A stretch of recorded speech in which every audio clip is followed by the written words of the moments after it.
empezamos, ya saben que la clase se graba, así que por favor atentos. Vamos a hablar de teoría, vamos a empezar a hablar de protozoarios. O sea, ya cambiamos completamente el chip, o casi completamente, no completamente. Vamos a hablar de seres vivos unicelulares. O sea, aquí muchachos ya tienen que empezar a ponerse pilas con el ojo, ¿por qué? Porque a partir de ahora en el laboratorio van a ver cosas mucho más pequeñas. Unicelulares, o sea, son microscópicos que pueden medir 2 micrómetros, 3 micrómetros, 5 micrómetros, 10 micrómetros, 30 micrómetros, es muy pequeño. ¿No? El huevo más pequeño que han visto ustedes medía 30 micrómetros en este rote, en el anterior rote, ¿sí? Entonces, fíjense que ahora van a hablar de estos pequeños microorganismos que pertenecen al reino protista. El reino protista está formado por organismos unicelulares. Las células que conforman al reino protista son células eucariotas, completamente diferente de las bacterias, que también son organismos unicelulares, pero las bacterias que pertenecen al reino monera son células procariotas, células que no tienen membrana nuclear y que su material genético ADN y RNA está disperso por todo el citoplasma celular. En cambio, las células que pertenecen al reino protista tienen membrana nuclear y de hecho, muchas veces ustedes para reconocerlo van a decir, fíjense el núcleo, le vamos a decir, fíjense el núcleo, sí, fíjense el núcleo. Entonces aquí van a encontrar el núcleo bien coloreado porque tiene abundante material genético, ¿sí? Entonces vamos a hablar de varios hoy día, porque hoy día les voy a introducir a lo que es protozoarios. Van a ver que hay muchos que van a ver durante los 2 siguientes rotes, ¿sí? Y vamos a hablar también de amebas, ¿sí? Bien, entonces, como les decía, pertenecen al reino protista y al subreino protozoa. O sea, dentro del reino protista hay subreinos, y el que nos interesa a nosotros, el subreino protozoa, son células eucariotas, pueden reproducirse asexualmente o sexualmente, pero ya son células, son unicelulares y por lo tanto no hay estadio adulto en los protozoarios, lógico, ¿verdad? No puede haber un estadio adulto, y si no hay una hembra y un macho tampoco hay huevo, ¿sí? Aquí no hay huevo, hay cigoto. Van a ver que algunos tienen cigoto, pero huevo como tal no. Sí, entonces, pero su reproducción puede ser asexual o puede ser sexual. Les voy a hablar un poquito de eso también cuando les dé algunos ejemplos. Tienen movilidad variable dependiendo de sus órganos de locomoción, o algunos no tienen órganos de locomoción evidentes, ¿sí? Se desplazan de otra manera.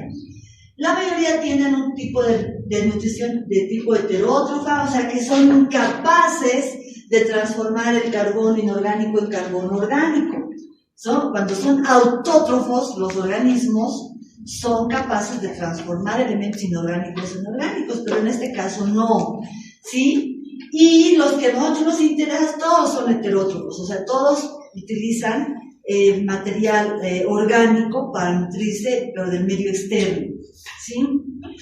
Pueden vivir libremente, o sea, hay protozoarios de vida libre, ¿sí? Pueden vivir libremente, hay protozoarios de vida libre, y hay algunos que pueden actuar como parásitos. Obviamente, no todos son parásitos del hombre. Los que vamos a estudiar son de importancia médica porque son parásitos del hombre.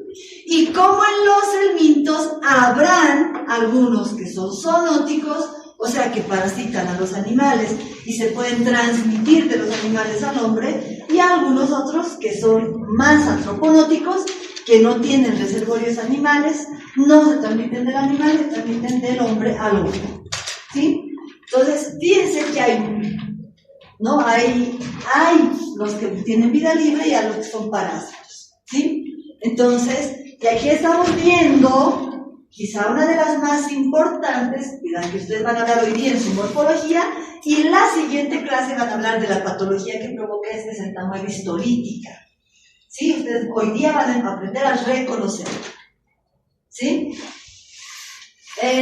Algunos tienen endoesqueleto, otros tienen exoesqueleto simple, algunos son desnudos, o sea, no tienen esa cubiertas de estructuras o de fibras quitinosas, no tienen digestión intracelular, pueden tener ciertas vacuolas que les ayudan en la digestión. Ya les había dicho, algunos son autótrofos, pero la mayoría de los interés, todos son heterótrofos, pueden ser saprofíticos, o sea que se nutren de elementos que, por ejemplo, bacterias, ¿no? Elementos que no representan un daño para su hospedador, y otros, ¿no? Los saprofíticos u osmótrofos hacen la pinocitosis, el elemento se adhiere y ingresa a la célula.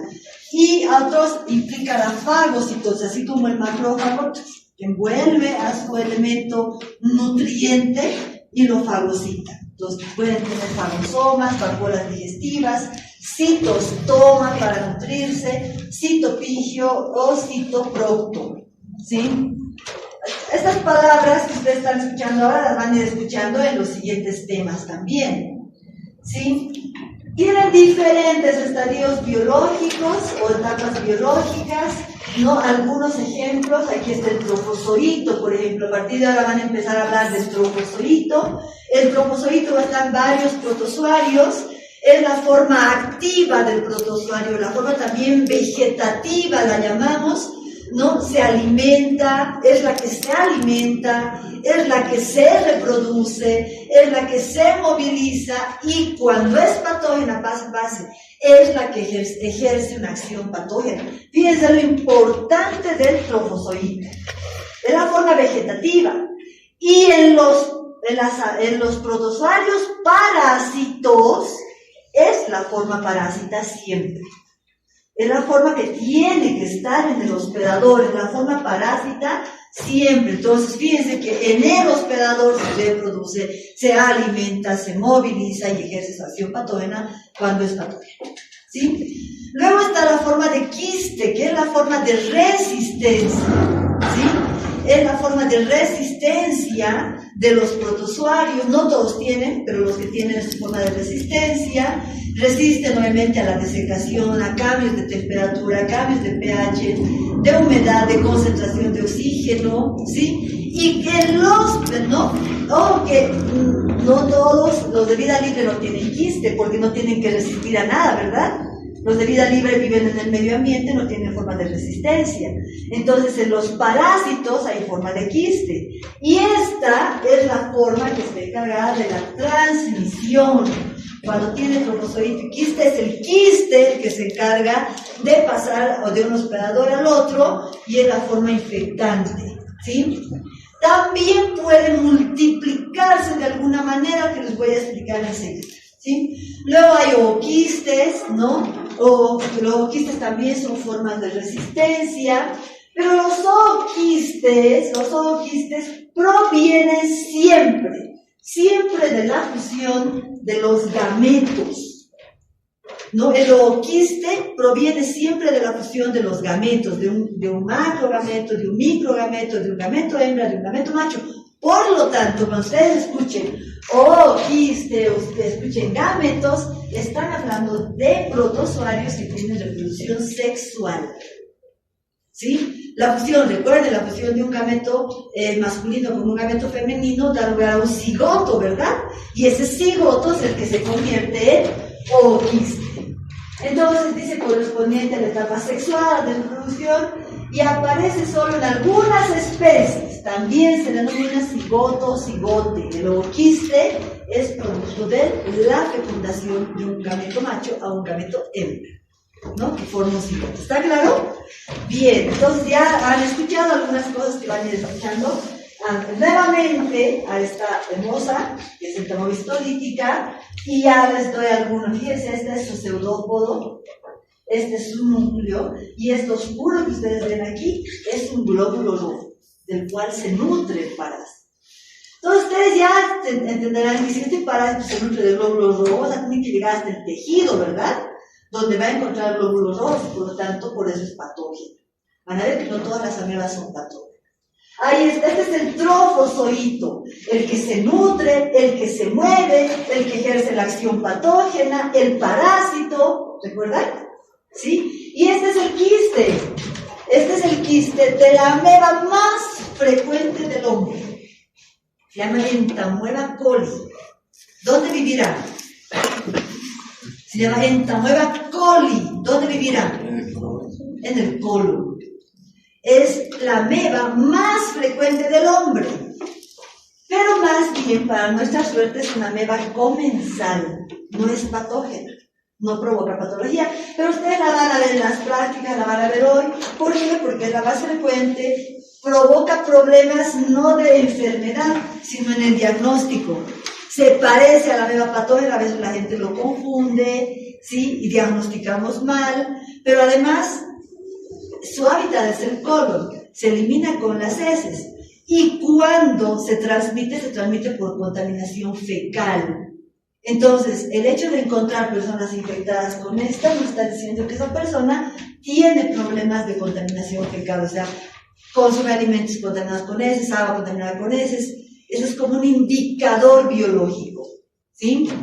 Entonces, ahí está el quiste. Ahora, fíjense, este es un quiste, tiene una membrana más gruesa, forma de resistencia, y fíjense que tiene varios núcleos, ¿no? Ahí se ven 5, pero debe tener unos 8, si no moviéramos el micrométrico. Entonces, pues dice, puede tener, dice, no, también implica la multiplicación, porque, ojo, es una célula, pero con 8 núcleos, que cuando desenquiste va a dar lugar a 8 tromozoitos, por eso favorece, dice, la multiplicación. Este es un nuevo quiste, ¿no? Este es un nuevo quiste. Dentro están algunas otras formas que se llaman esporozoitos, lo van a ir viendo con cada tema. También son formas de resistencia, también están en el medio ambiente, ¿sí? Y también son formas de transmisión, ¿sí? Bien, la clasificación de los protozoarios de interés médico según su localización pueden haber de los tubos digestivos, de las vías genitourinarias, ¿no? Pueden haber patógenos, pueden haber oportunistas, pueden haber comensales en esto, y hay los hemotisulares o tisulares, ¿sí? Esto es por su localización. Sin embargo, la clasificación taxonómica es esta. Ahí está el subreno protozoa, y vamos a tener estos filums de importancia médica. El filum Sarcomastigopora, el filum Apicomplexa, el filum Microspora, el filum Myxozoa, pero son más raros, y el filum Ciliófora. ¿De cuáles hablamos? Y hablamos bastante en las prácticas del filum Ciliófora, Apicomplexa y Sarcomastigopora, ¿sí? Vamos a dando algunas pautas. En el filum Sarcomastigopora hay 2 subfilums de importancia médica. El filum Sarcodina, donde están las amebas, el orden ameboideo, ¿sí? Es el orden de las amebas, del que vamos a hablar hoy. Y en el subfilum Mastigopora están aquellos que tienen flagelos, ¿sí? Los flagelados, ¿no? Y van a haber varios órdenes, el orden Kinetoplástida, Retortomonidae, ¿sí? Dipromonidae, Tricomonidae, todos esos son de importancia médica, en todo, vamos a ir hablando en todos los temas, ¿sí? Estos tienen flagelos para movilizarse y las amebas tienen pseudópodos, falso, podo, pie, son falsos pies que le ayudan a movilizarse, a desplazarse al tromozoito. ¿Pero por qué se llaman falsos pies? Porque en realidad son órganos temporales, se forman a partir del citoplasma, del ectoplasma, que se va desplazando. Es como si ustedes inflaran un globo pero con agua, pero no completamente, lo dejan, le dan un golpecito y se desplaza, ¿verdad? Se va moviendo el agua dentro, igualito pasa con las amebas, ¿sí? Entonces son falsos. En cambio, estos órganos de locomoción de los flagelados son permanentes, no pierden sus flagelos, ¿sí?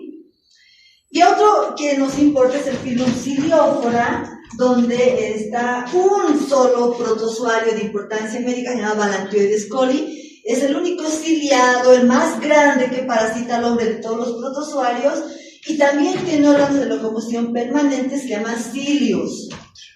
Yo les he preparado unos videos para que ustedes vean hoy día los órganos de locomoción, los van a ver bien, ¿sí?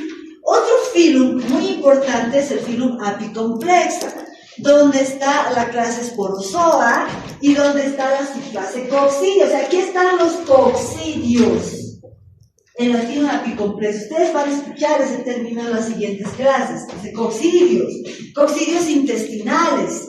Hay coccidios tisulares o monotisulares, ¿sí? Entonces, hay varios órdenes, ustedes van a hablar aquí. ¿Y qué característica tiene este filum apicomplexa? Tiene la característica de que son parásitos con reproducción sexual y asexual alternada.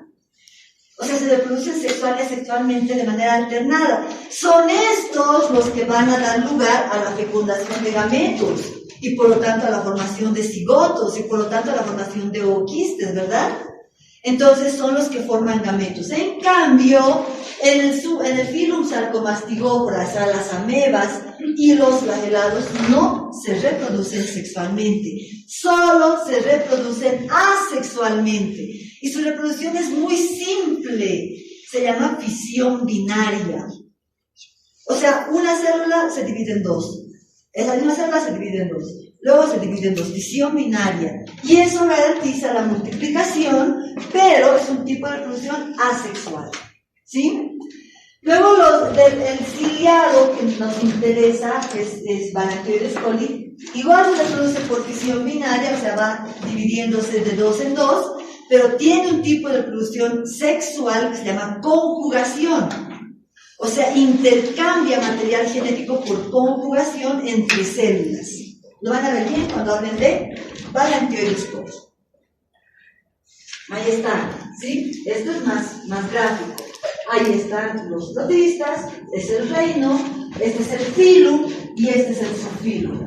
¿No? En el filum sarcomastigófora está el subfilum sarcodina y están las amebas, tienen sus pseudópodos, ¿no? Que son prolongaciones citoplasmáticas que forman falsos pies. Ese es el trofozoito, lógicamente, en el quiste no hay pseudópodos, ¿verdad? Porque no se mueven, no hacen fagocitosis, etc. Y en el subfilum mastigófora es otra ameba, ¿no? Fíjense que esa ameba, si ustedes ven, la que aparece ahora, tiene varios pseudópodos, bien delgaditos. Esas son las amebas de vida libre, ¿sí? Ustedes van a ver que las amebas parásitas tienen pseudópodos más gruesos y normalmente unidireccionales, ¿no? Se van moviendo en una sola dirección. Ahí están los flagelados del filum mastigófora, un gran flagelo, fíjense. Un gran flagelo es uno de un parásito que se llama trypanosoma, ¿sí? Tiene un gran flagelo. Y fíjense, ustedes dirán, ¿y esto, doctora, qué es? ¿No? Eso se llama membrana ondulante, que es un flagelo adherido al cuerpo. Entonces el flagelo sale y se adhiere al cuerpo y forma una membrana, y luego cuando se libera se mueve. Pero esta membrana ondulante también le permite moverse y retorcerse al parásito, ¿sí? Entonces ustedes ven dónde está, cuál es su hábitat, la sangre, ¿verdad? Es un parásito multisular, entonces, ¿sí? Y luego tenemos a los apicomplexas, que no tienen órganos de locomoción evidentes. Este es uno de los parásitos, yo le hablé de un término ayer, el parásito más democrático de todos, porque afecta a todos los mamíferos y a todas las aves. Es bien democrático, este no discrimina, ¿sí? Este es Toxoplasma gondii, ¿sí? Parásito más frecuente del hombre, pero van a ver que es muy particular, es un parásito hermoso. No tiene órganos de locomoción evidentes, ustedes ven, no tiene algo para moverse, pero tiene un complejo que viene de su filum, que se llama apicomplejo, se llama complejo apical, que está en esta parte del ápice, ¿sí? Es un complejo proteico de proteínas y subproteínas y un anillo polar, y ese complejo apical es el que le permite al parásito desplazarse. No se mueve como tal, no tiene movilidad propia, pero le permite desplazarse. ¿Y a dónde debe desplazarse? A las células, porque todas las especies del filum apicomplexa son intracelulares. ¿Este parásito que ustedes ven aquí es intracelular? No está dentro de ninguna célula, está en el medio extracelular, ¿verdad? En cambio, todas las especies del filum apicomplexa son intracelulares. Por lo tanto, en el filum apicomplexa no hay seres de vida libre. todos son parásitos, lógicamente, ¿verdad? Porque tienen que encontrar las células que se van a encontrar en los hospedadores. En cambio, sí pueden haber amebas de vida libre, como lo que les estoy mostrando ahí en esa imagen de azul. Pueden haber flagelados de vida libre, pueden haber ciliados de vida libre, pero apicomplexas de vida libre no hay. ¿Sí? Ahí está otra apicomplexa. ¿Sí? Otra apicomplexa, uno de mis parásitos favoritos. Se llama Plasmodium. ¿Sí? Y es intracelular. ¿Qué célula está parasitando aquí? El glóbulo rojo. Fíjense que está parasitando el glóbulo rojo. Ahí está el parásito. Este es el parásito. Este es el parásito. Todos estos no son, estas son plaquetas. Estos, este y este son parásitos. ¿No? Y si ustedes vieran más grande, aquí está lo que les he mostrado en grande. Aquí está en chiquitito, ¿no? Con su complejo apical cada unito. ¿Sí? Son parásitos complejos. Ustedes los van a ver, son parásitos complejos, porque tienen reproducción sexual y asexual, se alterna, tienen muchas formas biológicas, porque las pruebas tienen a ver trofozoito quiste. Pero cuando ya lleguen a los coccidios, o cuando ya lleguen a los parásitos de fibra apicomplexa, es porozoito, esquizonte, merozoito, trofozoito, gametocito, esporozoito. ¿Se dan cuenta? Gametocito, macrogametocito, microgametocito, gameto, cigoto, oquineto. Entonces es un ciclo mucho más complejo el que tiene, pero siempre, o gran parte de su ciclo, lo hacen dentro de la célula. No todo el ciclo, algunos todo el ciclo, pero algunos hacen alguna parte fuera, pero son intracelulares, obligatorios. Por lo tanto, siempre son parásitos. ¿Sí? Este es Plasmodium, causante de la enfermedad parasitaria más importante del mundo, de la malaria. ¿Sí? Es la enfermedad parasitaria más importante en el mundo. ¿No?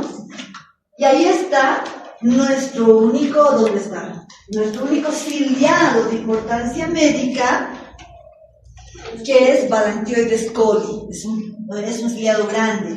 Tiene un macronúcleo, un micronúcleo. ¿Se acuerdan de Chocitos, Tomasito, Pigio? Este es el que tiene eso. ¿Sí? Lo van a ver cuando hablen de él. ¿Sí? Este es un parásito ciliado. Y ahí está, como lo van a ver en el microscopio. Aquí dice Ballantidium coli, porque era el nombre antiguo que tenía, se llama Ballantioides coli. Y ustedes ven aquí, todo alrededor está chascosito, ¿verdad? Esos son sus cilios. Entonces tiene cientos, miles de cilios que recubren todo su cuerpo. ¿Sí? Entonces les decía que puede reproducirse asexualmente por fisión binaria o fisión simple, también se llama. Cuando al azar, cuando el protozoario es simétrico, las amebas, por ejemplo, emergen varios trofozoitos fundadores, ¿no? Y cuando tiene reproducción sexual, hay la asexual también, aquí es la gemación, ¿no? Cuando pueden por dentro, exógena, cuando forman esquizontes, van gemando, ¿no? Y endógena, cuando forman la endioegenia o la endopoligenia, cuando forman varios parásitos por dentro, ¿sí? Ustedes van a hablar de los esquizontes, ¿sí? De los esquizontes. La esporulación, se forman, no son verdaderas, no son esporas, son esporozoitos. La esporulación siempre ocurre dentro del ooquiste, ¿sí? El ooquiste era el producto de la singamia, ¿se acuerdan? Sí, la reproducción sexual ocurre por singamia, o sea, por fecundación de un microgameto a un macrogameto, y se forma un cigoto, ¿sí? Y también por conjugación, que les había dicho que es Ballantioides coli, que, vamos a ir atrás, estos cilios que están en la parte más del citostoma, estos cilios se unen entre dos células e intercambian material genético. Ahí no hay fecundación, intercambio de material genético, que es la conjugación. ¿Sí? La fisión binaria, un esquema, ¿sí? Otro esquema, el transversal, longitudinal, ¿sí? Ese es el de Ballantioides coli, ¿no? Fíjense en el otro sentido, ¿sí? Esto es de los flagelados, las amebas, fisión binaria en general, ¿sí? Este es un esquizonte, ¿no? Cuando empiezan a formarse dentro de la misma célula varias otras células, ¿sí? Esto ocurre con los coccidios, se llama esquizogonia o merogonia, ¿sí? Y luego salen de la célula.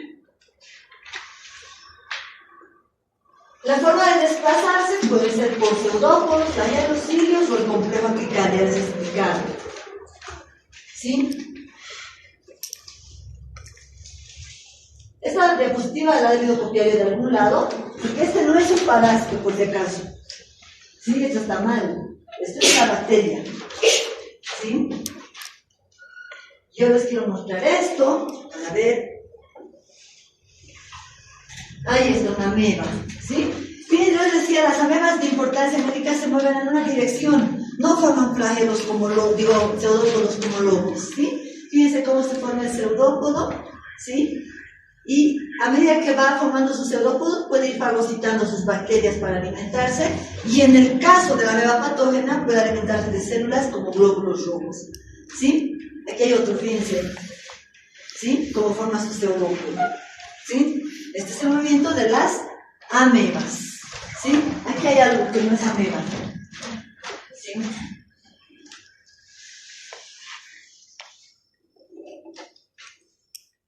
Este es un flagelado, este es Trypanosoma cruzi. Fíjense cómo se mueve con su flagelo.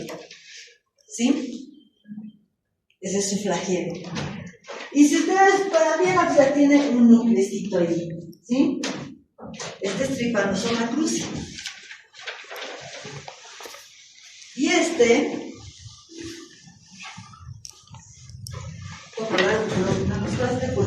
es Trichomonas vaginalis. ¿Dónde será su hábitat?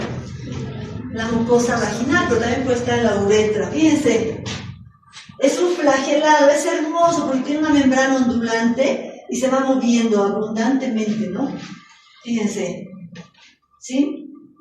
Tiene un flagelo, pero tiene una membrana ondulante bien bonita, ¿sí?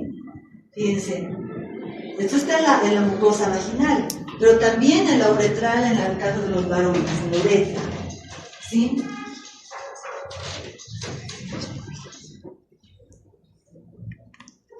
Y este es el ciliado, fíjense sus cilios, ¿sí? Este es Balactioides coli, ¿sí?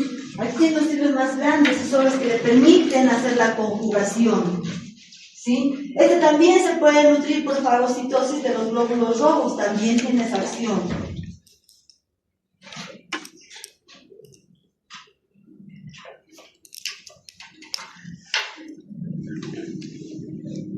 Y bueno, hablamos de las amebas.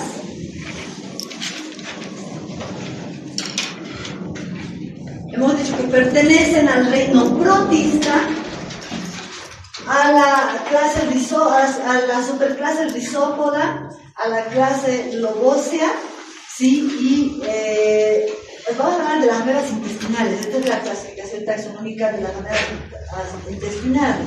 El orden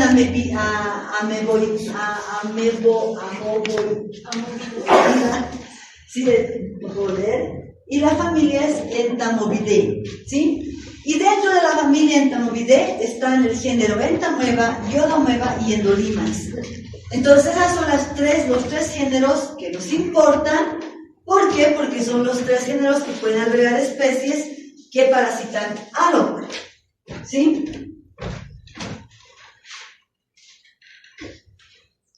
Nuevamente la clasificación. Entonces, las amebas son protozoarios que se movilizan mediante órganos de locomoción temporales y se denominan pseudópodos, que son expansiones del citoplasma. Esos son los pseudópodos. Los pseudópodos, como los otros órganos de locomoción de los otros protozoarios, no solo les sirven para moverse. Los pseudópodos les sirven para moverse, para alimentarse y cuando tiene que hacerlo, para adherirse. ¿Sí? Entonces son importantes para moverse y alimentarse principalmente. ¿Sí?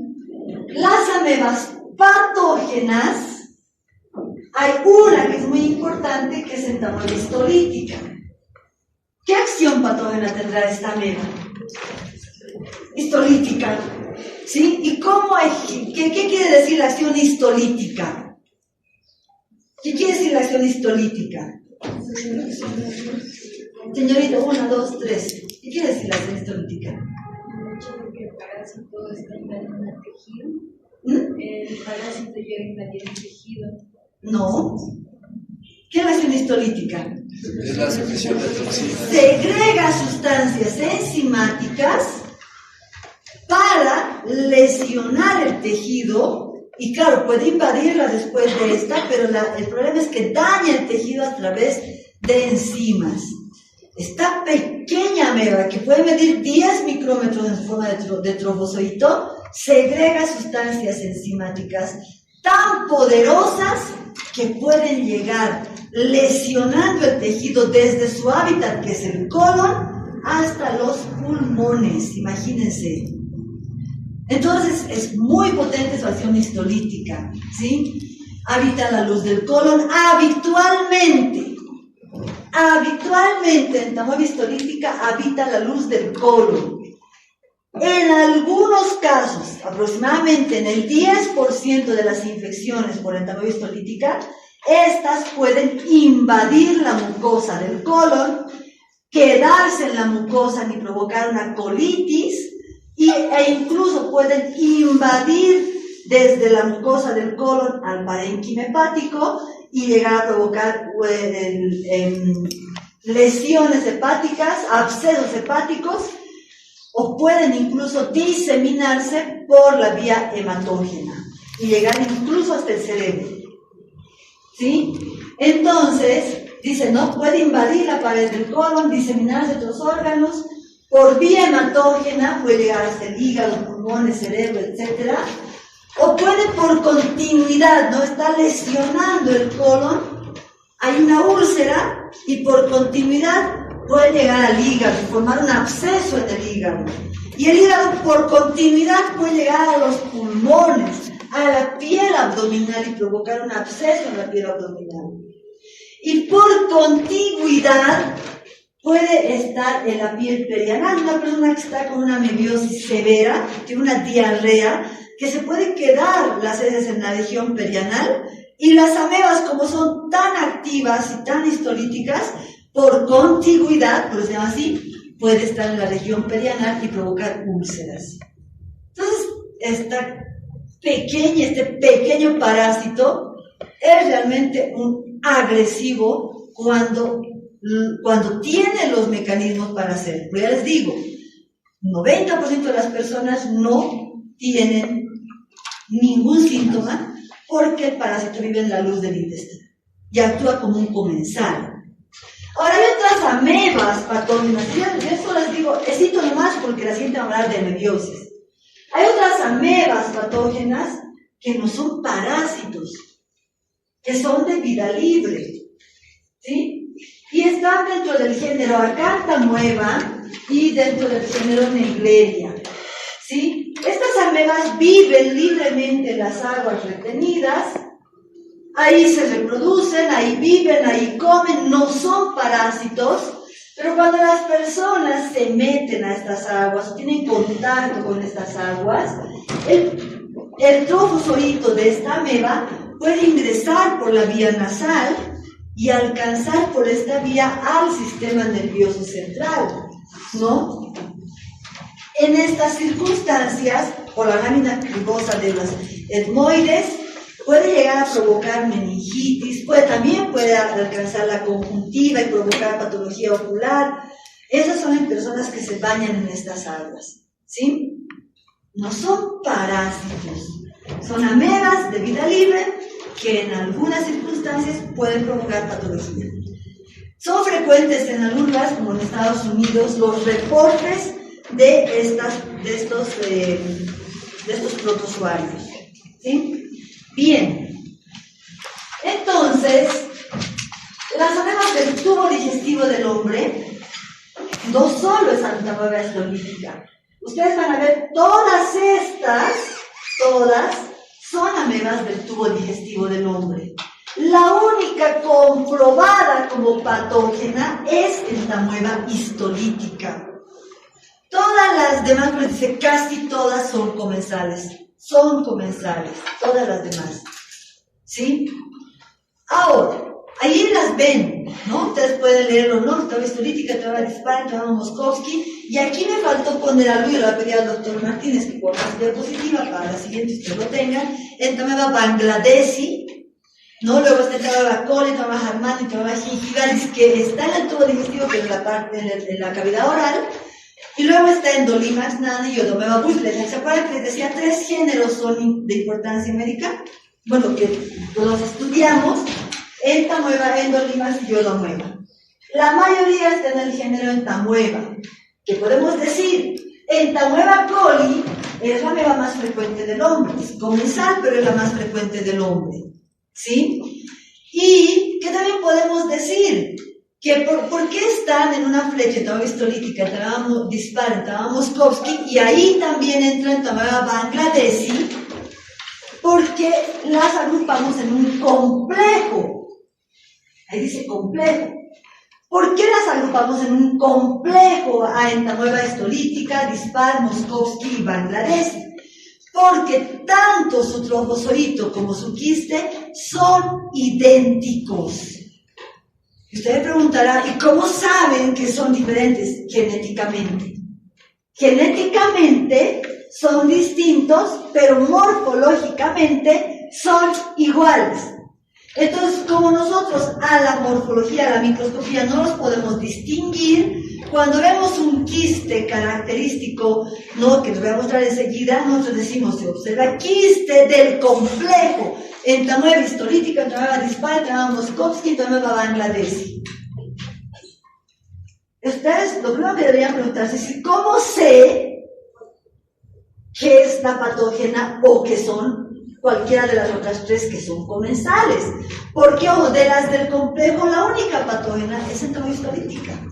Las otras 3 son comensales, ¿no? Entonces, cuando en la siguiente clase les hablen de amebiosis, les van a enseñar a cómo distinguir cuándo es una Entamueva histolítica o no es una Entamueva histolítica, ¿sí? Lo que yo les voy a mostrar es su morfología. Luego está Entamueva coli, Entamueva Harmani, todas estas se pueden distinguir de estas otras, el Endolimax Nana y la Entamueva Busby también. ¿Cómo es el ciclo biológico de estos parásitos? De las amebas del tubo digestivo. Todas tienen el mismo ciclo, con la excepción de Entamueva histolítica, que algunas veces puede ser invasiva, ¿sí?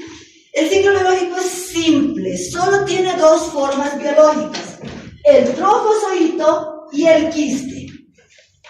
La forma vegetativa y la forma de resistencia, primera cosa. Segunda cosa, el trofozoito vive en el hábitat, que es el colon. De todas las amebas, su hábitat es la luz del colon, ¿sí? Entonces, en la luz del colon, el trofozoito, que es la forma que se reproduce, se está reproduciendo abundantemente. Entonces, fíjense que estos parásitos tienen una ventaja frente a los helmintos. ¿Se acuerdan que si entraba un huevo de Ascaris, una larva que migraba ciclo multisular, llegaba un adulto? Y si para incrementarse la carga parasitaria tenía que reinfectarse la persona. Aquí no. Aquí se incrementa la carga parasitaria porque los trofozoitos se multiplican en el hábitat, ¿sí?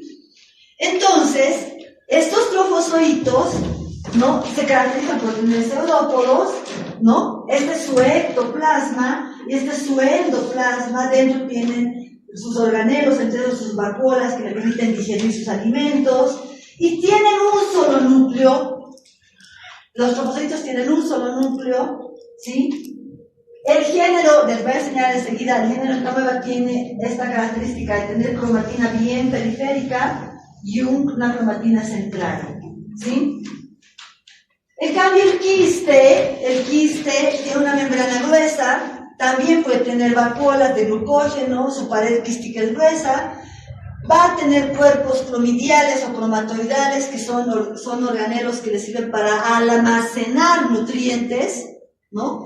Entonces, una forma de resistencia porque no necesita nutrirse más, ¿sí? Tiene núcleo o núcleos, porque recuerden, de hecho, que se puede multiplicar dentro del núcleo, se puede fisionar, hacer una fisión, no es una fisión binaria, es simplemente una división nuclear, ¿sí? Entonces, inicialmente, que es el quiste inmaduro, ¿sí? El quiste inmaduro, que tiene un solo núcleo, luego se divide y finalmente se vuelve a dividir hasta tener varios núcleos en el interior.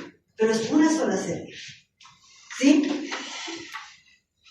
¿Cómo ocurre el ciclo? En el hábitat, el trofozoito se multiplica, el hábitat normalmente es el ciego y el colon ascendente. El parásito no puede adherirse normalmente a la mucosa, por lo tanto está en la luz, ¿sí? Se está multiplicando, no es que vive años ahí, sino que es arrastrado por el contenido del intestino y luego las heces que se están formando en el colon. Y recuerden que en el colon, ¿no? A medida que va el colon transverso, el colon que desciende, el contenido intestinal se transforma en materia fecal y que tiene menos agua, ¿verdad? A medida que va formándose la materia fecal hay menos cantidad de agua en el colon. Esa cantidad escasa de agua estimula al trofozoito a enquistarse. Porque uno es tonto, dice, no, aquí hay algo malo, me está pasando, y por lo tanto se enquista. Entonces, un trofozoito con un solo núcleo da lugar a un quiste uninucleado. ¿Sí? Y en las heces van a salir estos quistes. Pero ojo, ya en el tubo digestivo, ya en el colon, puede dividirse el núcleo una vez o dos veces, o tres veces en el caso de otras especies, y formar un quiste maduro. O sea, en las heces pueden salir quistes inmaduros y quistes maduros.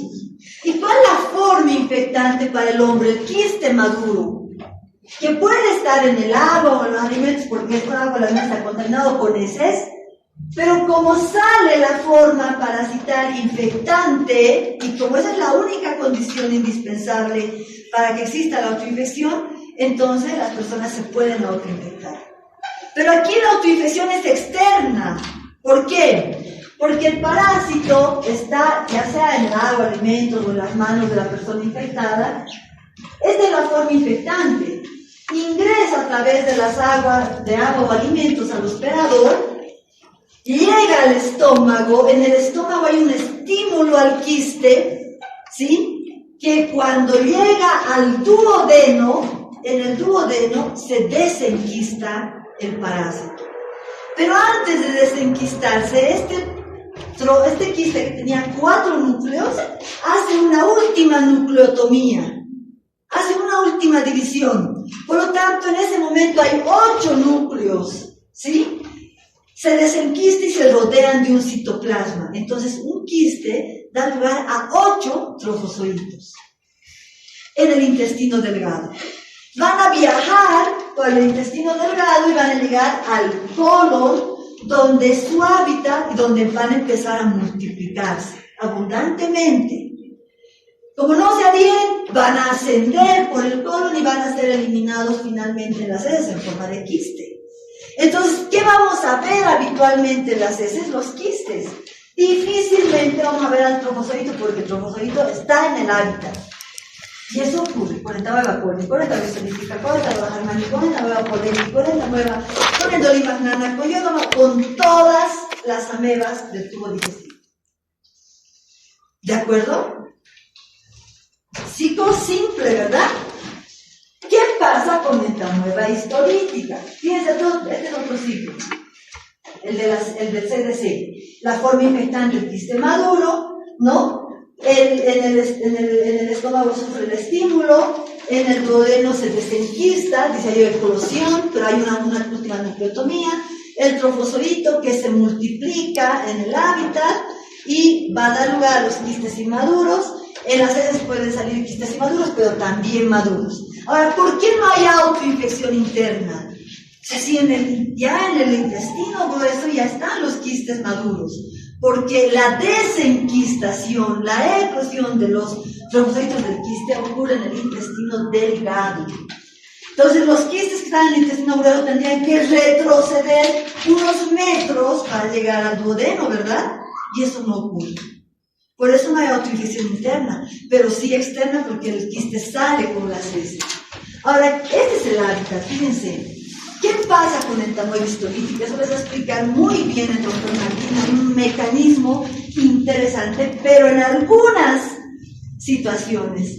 Determinadas por qué, principalmente por el genotipo, por la cepa de Tamoeba histolítica, que puede ser más virulenta, y al ser más virulenta segrega ciertas sustancias que les va a explicar el doctor Martínez. Ya les digo, una de ellas son las adhesinas.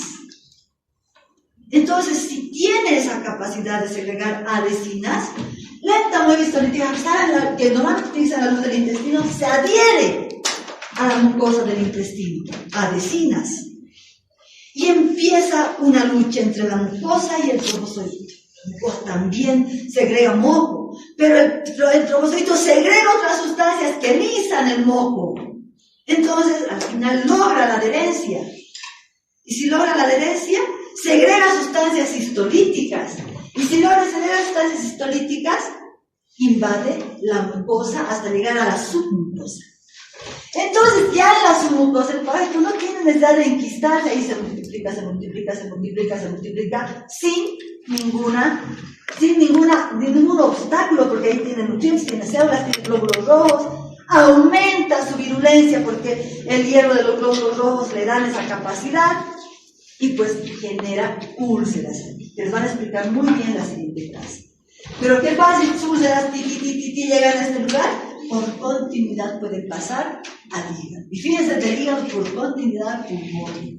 Y si llega a la submucosa y alcanza el torrente sanguíneo por la vía hematógena, en primer lugar donde llega es el hígado, después el pulmón, el cerebro, se dan cuenta. Pero no ocurre en todos los casos. Esta capacidad invasiva ocurre por diferentes factores. Uno, la virulencia, ¿sí? Y otros también dependiendo del hospedador, ¿sí? Que les va a explicar el doctor Martínez. ¿Sí? Lo que ya hemos visto. Ahora, el ciclo de transmisión. ¿Cómo ocurre la infección? Por la ingesta de agua o alimentos contaminados con quistes maduros, ¿sí? ¿Cómo se contaminan el agua o los alimentos? Porque las personas defecan al medio ambiente.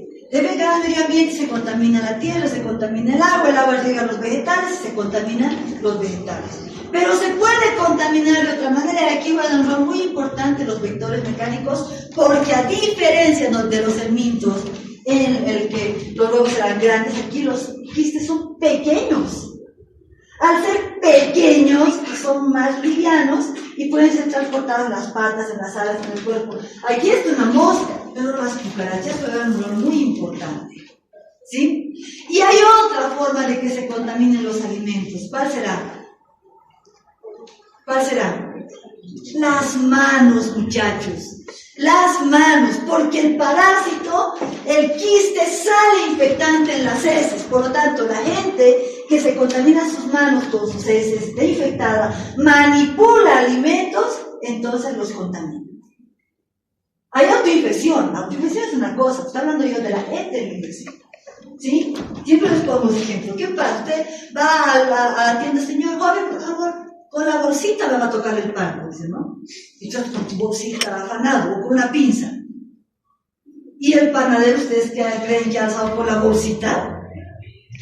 No dejan los panes, 10, 20, 30, los tienen a la canasta. Y si ese panadero tiene amebiosis, y si ya estaba con diarrea, no por las amebas, por otra cosa, y sus manos se han contaminado de heces, ¿no? Y si la señora que nos vende los sándwiches, las tucumanas aquí arriba, tiene esto y no se lava las manos, por eso la amebiosis y todas las amebas son de fácil transmisión en zonas, incluso donde hay saneamiento básico, donde hay agua potable, donde hay alcantarillado, porque se transmiten a través de las manos. ¿Sí? Los manipuladores de alimentos aquí juegan un rol muy importante.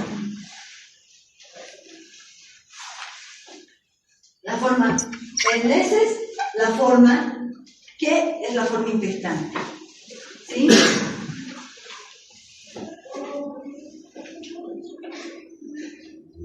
Esto ya les he explicado. Aquí quiero explicarles lo último, ¿sí? Las diferentes amebas, fíjense, este es un dibujo, ¿sí? No tienen edad de copiar porque solo tienen el texto del doctor Martínez, ¿sí? El género en Tamoeba entamueva, ¿sí? Ahí falta entamueva bangalesi, en el complejo les he dicho, ¿verdad? Tienen una característica. Tienen un núcleo, fíjense, con cromatina periférica. Y tienen un cariosoma, que puede ser central o puede ser excéntrico, ¿sí? En cambio, Endolimax y Yodomueva no tienen cromatina periférica. Todo su núcleo, toda su cromatina está concentrada en un punto central. Eso es clave para el diagnóstico, muchachos. Eso es clave. Ahora, eso va a pasar con el trofozoito que tiene un solo núcleo o con el quiste que puede tener varios núcleos. En el caso de Yodomueva Busli, un solo núcleo. ¿Sí? Bien. Ahora, ¿cómo diferencio entamueva del complejo de las otras que no son del complejo de entamueva Harmani, de entamueva Coli, de entamueva Poleki? Las amebas del complejo, o sea, histolítica, Dispar, Moskovsky y Bangladesi, tienen una cromatina periférica bien regular, bien finita, ¿sí? Y un cariosoma central, ¿sí? En cambio, uno habla mucho de Harmani, que se parece, pero es más pequeña, el tamaño es la que la diferencia. ¿De qué tienen que diferenciar de entamueva Coli? En entamueva Coli, si ustedes ven, tiene cromatina periférica irregular y gruesa. No es fina, no es regular y fina. Es irregular y gruesa. Aquí está en el dibujo, se nota bien, ¿verdad? Su cariosoma es excéntrico, o sea, está a un lado. Esa es la forma de diferenciar entamueva Coli de las amebas del complejo. Esa, muchachos. Ahora, el quiste de las amebas del complejo puede tener 1, 2 o 4 núcleos. En cambio, el entamueva Coli puede tener 1, 2, 4 u 8 núcleos. Pero eso sirve para diferenciar, sirve, pero no es definitivo. Porque ¿qué pasa si están viendo una con 2 núcleos? Una con 4 núcleos, una con 1 núcleo. Solo cuando tenga 8 van a poder decir que es entamueva Coli.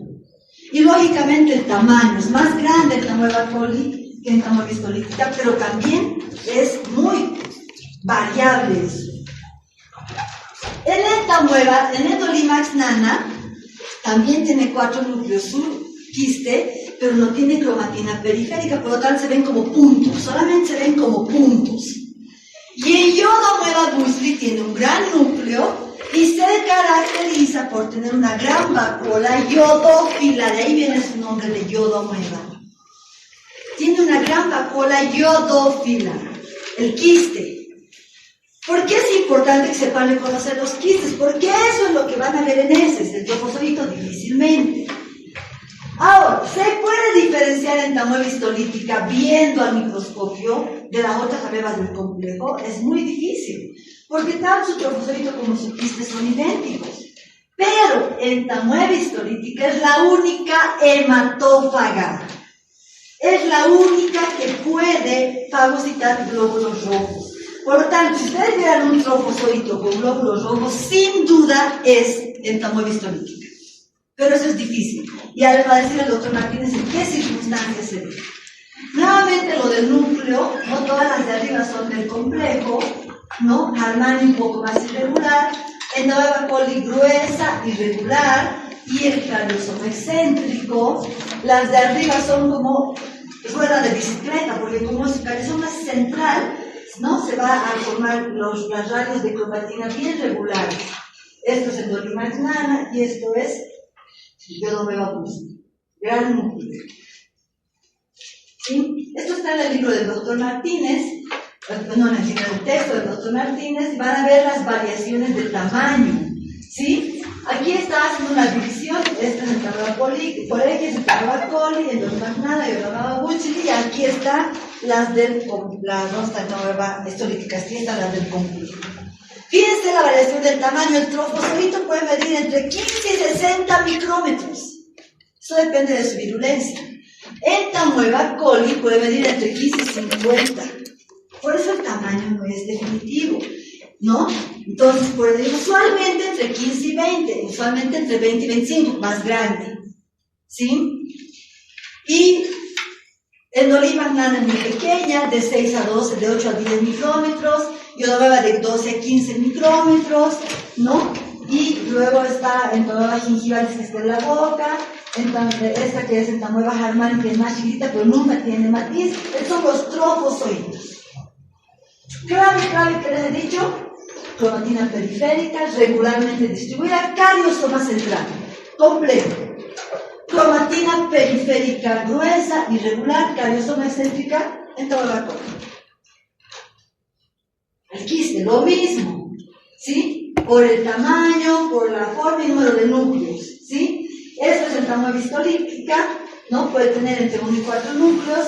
Es bien interesante esto de los cuerpos cromidiales o cromatoidales que se forman en forma de ábanos, en forma de salchichas, o sea, de bordes rectos, de romos.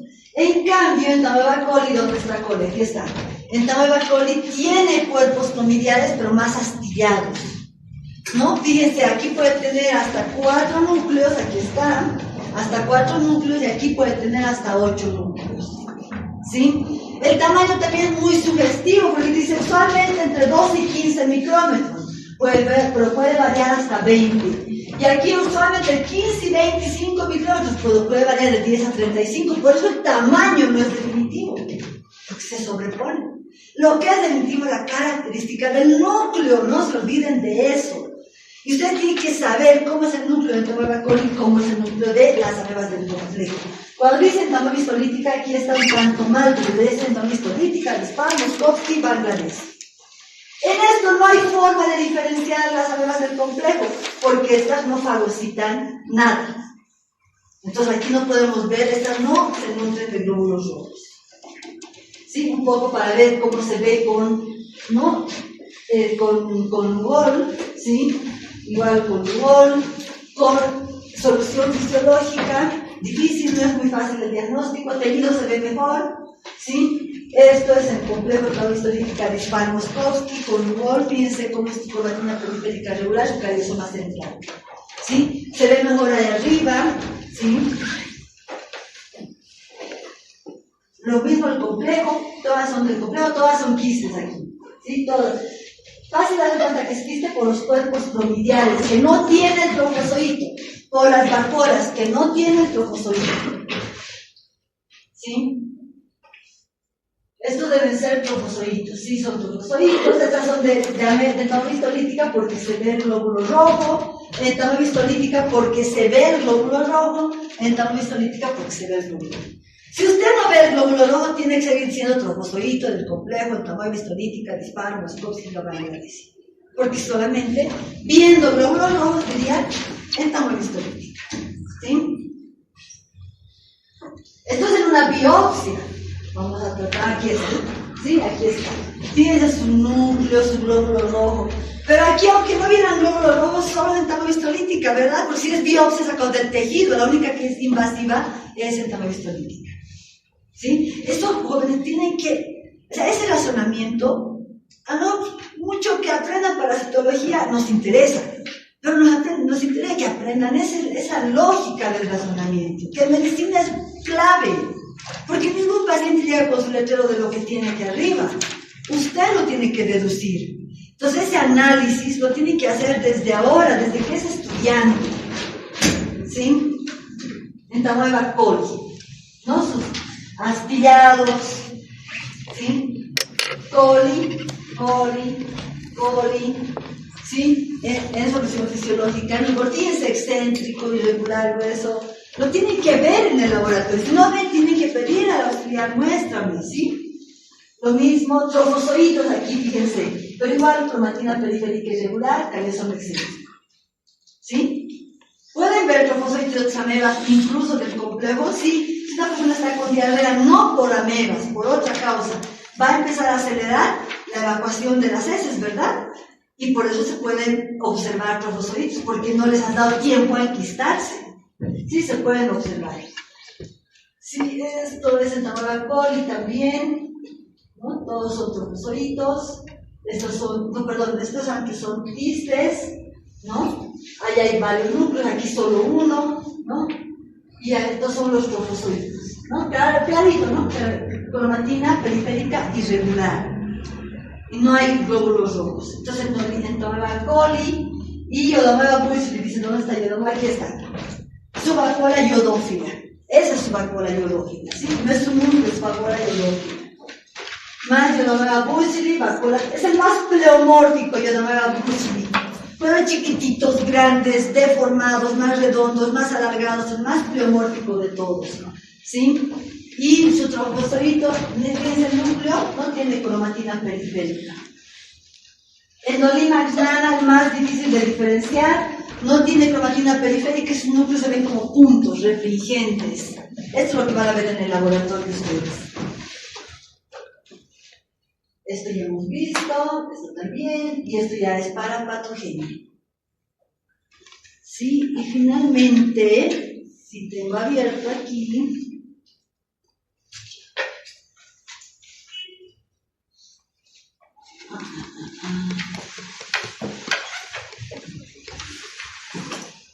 tenía abierta mi carpeta y la dejé.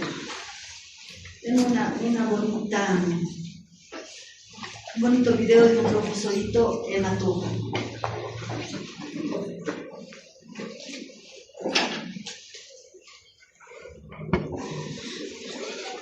Voy a hacer esto.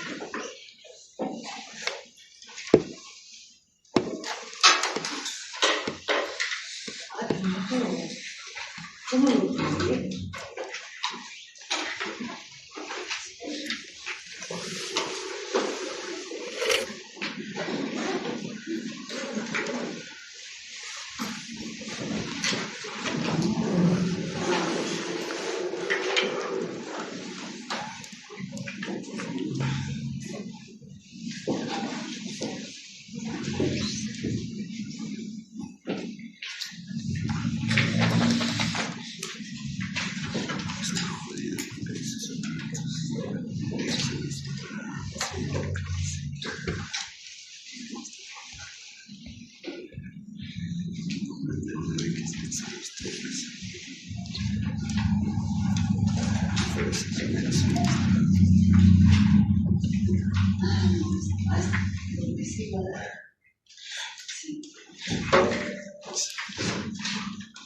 Fíjense el glóbulo, ¿sí?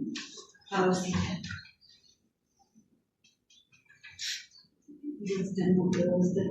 Pero hay varios glóbulos rojos, ¿sí? Lo que no se ve bien es el núcleo. Pero hace poco, la tecnología y yo nos hemos peleado.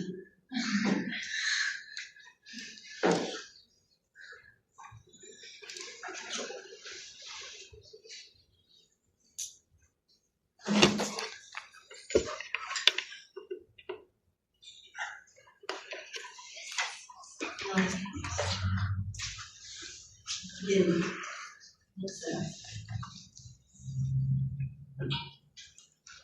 aquí está.